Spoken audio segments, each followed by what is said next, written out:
Hey guys, welcome back to my channel. If you're new here, this channel is all about my journey throughout CRNA school. So today's video is going to be a reflection since I graduated nursing school 6 years ago. If you guys are interested, let's get into the nitty gritty.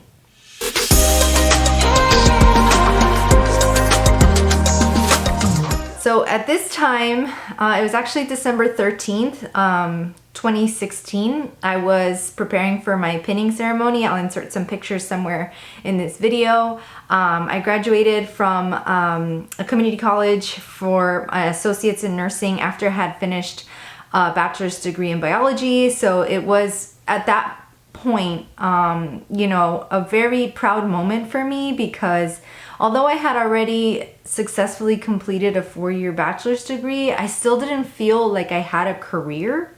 I just kept feeling like stuck, or if I wanted to advance myself in the profession that I had completed my bachelor's degree in, I was gonna have to continue to do more schooling. So it just didn't feel accomplished. I didn't feel successful. I felt all the feels and they were all negative. I just didn't think that, I amounted to much, because I didn't have a career yet and I was already 26 years old. So it was really important for me to actually get to this milestone in my life. I really did value, I do value nursing in general because that degree is really useful. There are so many avenues you can take within the career. You don't have to be a bedside nurse if that's not for you. So I just was thrilled and excited to get into the profession. I hadn't yet taken my boards, so I wasn't truly a nurse yet. I was a graduate nurse, but it was in this moment that I actually felt relief. I felt like my life amounted to something, and I felt like what the career I had just, embarked in was meaningful. So it just felt all around good. Now, 6 years later, where am I at? So I'm back in school. I'm still not done with the actual finishing of my career, getting to a terminal degree in nursing. I will be done in 2 years. So at this point, 2 years from now, I will probably be doing a reflection on, everything coming full circle, finally graduating from CRNA school and, being done with school in general. I can't wait for that moment. But my reflection on the career since graduating nursing school is it's positive. It's a positive one. I started in a women's health, mother-baby nursery setting after I finally finished my boards in February. And if I could reflect on the experiences that I learned in that time, I learned what I liked about nursing and what I didn't like about nursing. So, given that you're in a population where the acuity is low, you end up with a high ratio of patients. And I'm not saying I can't handle that or it's something outside of like my realm. I just felt like I wasn't able to give as much face time as I wanted to. I like to be a nurse that's present. I don't like to be known as that nurse that never showed up. But when you have such a high patient load, it's really hard to be able to give, 100% of yourself to that many patients. So what I reflected from starting in that first unit was that I wanted to work in a higher acuity setting so that I can give more of myself to less individuals, if that makes sense. So I gained a lot of knowledge in that department, and I'm actually really grateful that that's the stepping stone that I took in order to get to this point. I feel like the knowledge that I learned along the way was beneficial for every part of my career, and I wouldn't change a thing about it. So I told you already that I learned that the low acuity, high patient population wasn't for me. I felt like I wasn't doing much nursing care in general. I was just handing out pain meds, and like with the mother-baby realm, it was just like a matter of teaching breastfeeding, how to change diapers. And it's fun at first and happy at first, but it gets very redundant over time. And after about 1.5 years of it, I was already ready to move on. The nursery setting was a little more, it had a little more challenges, I guess, transitioning a baby right after delivery. And, in case there was an instance where the baby wasn't transitioning as well, those were the times where I felt I was the happiest. I felt like I could actually do more nursing care. So in that regard, I felt like it was the path that I took was the way that I was meant to go, because I initially wanted to get into an adult ICU, and that's what I was attempting to do, but what came in front of me was a NICU position, and I don't regret it at all. I learned so much in that department. I felt like I was able to grow a lot because I felt so much comfort in that department. Like, being that I had just come from somewhere where I could see patients that were completely well, patients that were maybe not so well, and patients that needed to receive NICU care, I was able to see the transition to where I was going to be, and I was able to see how, you know, the signs and symptoms of needing to get to this point. So it just felt to me like it was the right step, the right path. You know, going from maybe, you know, the mom side into adult ICU, it wouldn't have been such a seamless transition because the moms technically were mostly well. I was actually able to have the opportunity to transition to a progressive care unit in women's health. So it was post massive transfusion protocols, post hypertensive crisis, and things like that. So I was able to take care of those patients as well. And, you know, that did give me some insight as to what I could expect in adult ICU, because the patient load was a lot less. I was able to give a lot more face time. I did enjoy it a lot more. You know, it did help me in a sense if I were to transition into adults, but it was, you know, women's health. So I wouldn't have seen a lot of things there. And I don't know, I just felt like the path that I took was the path that was right for me, and I'm grateful for everything I've learned along the way. I'm grateful for all the friends that I made along the way as well, essential parts of my life, you know. And what I can say as far as, you know, let's say you're trying to get into nursing, or you're considering nursing, you have a family member that's starting nursing. My takeaway from it is to learn as much as you can and just absorb everything and just be the best person that you could possibly be.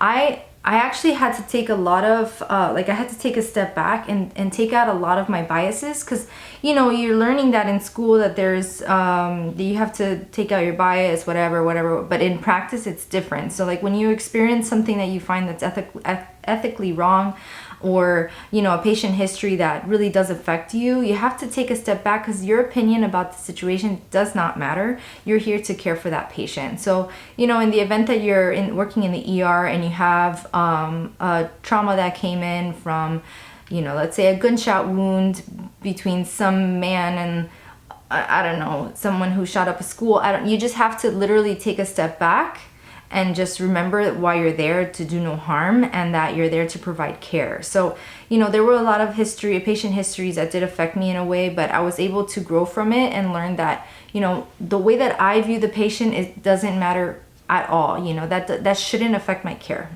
So that being said, from where I was able to learn that, and that really did help me to provide non-biased care and to provide my best self to everyone.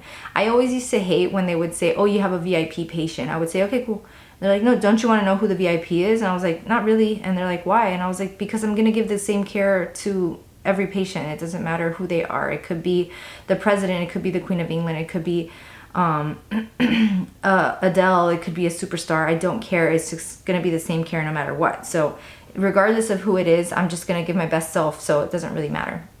So, what I felt like there was a lot of issues for me transitioning from actually graduating to becoming a nurse was like the autonomy that it comes with it, and to kind of be self-guided, if you will. You know, you'll have a preceptor when you start, but it's like once you're on your own, you set your own day. You know, like you have your assignment, you schedule when you're going to visit your patients, you talk to them and tell them what time you want me to be there, you know, especially if they're well. And the freedom that comes with it was new to me. You know, I was very much a structured kind of person, and I always felt like I was managed, you know, like somebody was always on top of me, like, oh, this is this timeline, you have to do this at this time, you know. But this kind of job, it was like I was the one that was driving the car. So it felt really empowering, and I felt like I had a lot of autonomy when it came to how I managed my shift. You know, as far as patient orders and doctor's orders, that was separate. You know, obviously those are not going to change, and those are there, but the times in which that you do them, you know, that's where you have the free reign to do as you please. Other than med times, those are scheduled at a certain time, but you know, like you schedule it around your day. So what reflection can I give you is that I feel that if you're on the fence of like what career to technically get into, nursing is something that you should give it a shot. You know, there are so many options, and let's say you feel like this didn't work out for you, there's so many other things that you can do. You know, like let's say you don't like to talk to people, you know, you could just do case management, and that has a lot of rewarding possibilities in its future as well. You can actually get into administration if you'd like to develop nurses. So if you like to be the kind of person that wants to help new nurses grow or help nurses reach a higher potential, that could be for you. So there's just so many things that I feel like I took for granted when it came to starting a career and choosing a path to pursue, and I just only saw it through the light of like just being somebody that works extremely hard and there's no rewards. Like there's a lot of rewards that come with it. It's a lot of prestige. Like for me, I just feel like this was the path I should have taken from the get, and I'm a little bothered that I didn't do it right out of high school. But you know, things happen for a reason, and I've been able to grow as a person. I feel like now is the time that I'm supposed to be doing it. Granted, I could have been doing it 4 years earlier, and I could be doing a 10-year reflection right now, but you know, like I said, things happen for a reason. Our paths change, you know, things happen, and sometimes it's out of your control. So what can I say as a new grad going into nursing is to learn from all your preceptors as much as you possibly can. You know, you may not like the style that every preceptor presents to you, but if there's something that you do like, try to implement that in your practice or change the way that you view their practice. Let's say you like hate everything about how that preceptor manages their shift, then you learn from that and say, okay, that's not the style that I want to do when I'm on my own, so I'm going to do this, you know, and you implement your own style to things that get you through the shift. And I love that about that. You know, you could just take from everyone what makes, you know, what you feel is important to how you want to run your shift, and it's amazing. You know, it's a really cool career. Another thing I learned right off the bat is to be on top of checking your orders. You know, you can't just be the kind of person once you get into a swing of things and just be like, oh, every patient orders are the same. You know, this is the same doctor, he's going to order the same things. You know, you have to check your patient orders. You don't want to be that nurse that's doing a handoff and you miss something. So it's important to check your orders often and as frequently as you possibly can until you get comfortable with how things work, especially if you have a good rapport with a doctor or a nurse practitioner that put in orders and they let you know, then it's different. You know, the more that you get familiar with the unit, the more that you get familiar with the people you're working with, the easier you guys will have a better time communicating. So initially, check your orders often, make sure you don't miss anything. Review your MARs with the nurse coming on, with the nurse leaving and the nurse coming on. This will ensure that there are no missed meds, that you're not leaving the shift with a med that hasn't been administered, or they're not leaving the shift with a med that hasn't been administered, and things can be done accordingly, nothing gets missed, so it's important. So I've covered already reviewing your orders, proper handoff with the nurse that's oncoming. Next thing I have to mention is to review your patient history. So you don't want to be that nurse that doesn't know anything about your patient. So if you've gotten kind of shoddy report, that's okay. It doesn't matter what report you received as long as you receive the essentials, why the patient is there, the chief complaint, the patient's level of pain, last dose of medications that were administered, that kind of thing, then you can review the history on your own.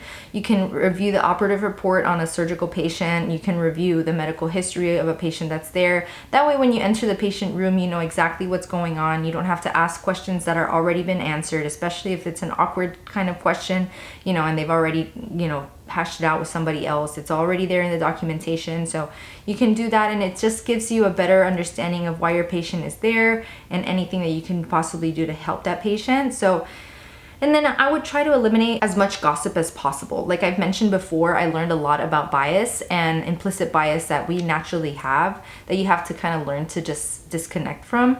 And let's say you're receiving a report from a nurse that's giving you information about the family, or, you know, patient history that doesn't necessarily pertain to the patient at this current moment in time, then you can actually just be the bigger person and tell them, you know, like, I appreciate your story, but can we just get to the gist of, you know, why this patient is here? There's always ways to stop gossip, and it's important to remember that, you know, the walls have ears. So, you know, you don't want to be that person that's gossiping about their patients, and then you're that hypocrite that, you know, comes into the room and like is so chipper and cheery when you were just talking bad about them, you know, in the hallways. So if I've learned anything, it's to remove bias and to prevent gossiping early on. The last thing that I'll mention that I feel like is essential for somebody that's a budding nurse is to be as helpful as possible. I know that sounds so hard because as it is, you're trying to figure out who you are and what you're doing in the space. You're trying to figure out how much oxygen you need to be breathing in that hospital. But,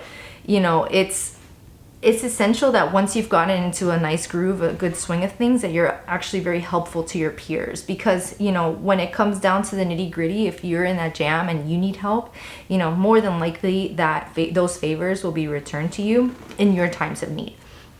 I always felt like there was no way that somebody could, I don't know what the word is, like judge me for the way that I perform as a nurse, because I was always the one to help them so much, you know, like I feel like I learned that from, there was one night, I'll mention this, and I feel like I should text her, one of my friends, that I was not struggling, but I was behind, and I was like, man, I'm so behind, like I haven't even assessed this one patient, like I have to do the weight and everything, and I was like, but I need to do this other thing first. So then I went and did that, and I turn around and I see my friend assessing my patient. Well, she's kind of like doing everything that I needed to do, like weigh the patient, like the objective stuff, not the objective stuff, the subjective stuff, sorry, the things that don't change, you know, like the actual patient assessment she left to me, but the, you know, the vitals, the weight, she bathed my patient and everything, you know, and then I realized, I was like,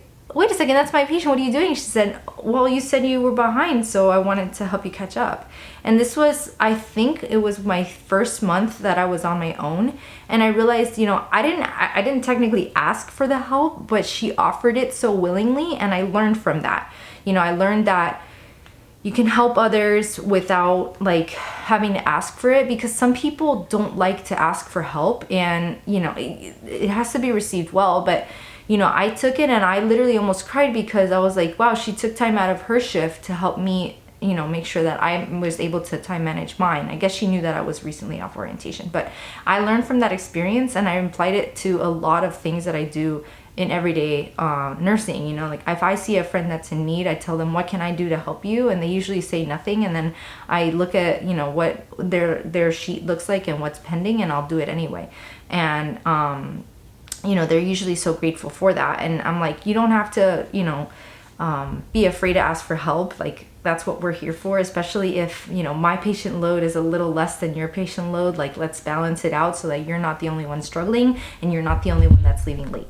So I appreciated that experience with my friend, and I am grateful for her. We, you know, from that moment on, we were really good friends, and like it just showed me how important people are in our lives, and you know how important relationships are in terms of friendships and whatnot from these experiences. So I'm extremely grateful for this job. And if I could just give like a synopsis of what I just said, is it's an amazing career, and I am grateful for it. I am grateful that I'm able to continue learning in this profession, and I look forward to the future. And thank you guys so much for watching. I'm sorry it was such a ramble, but you know, I had a lot to say, and I'm glad that I was able to get it out.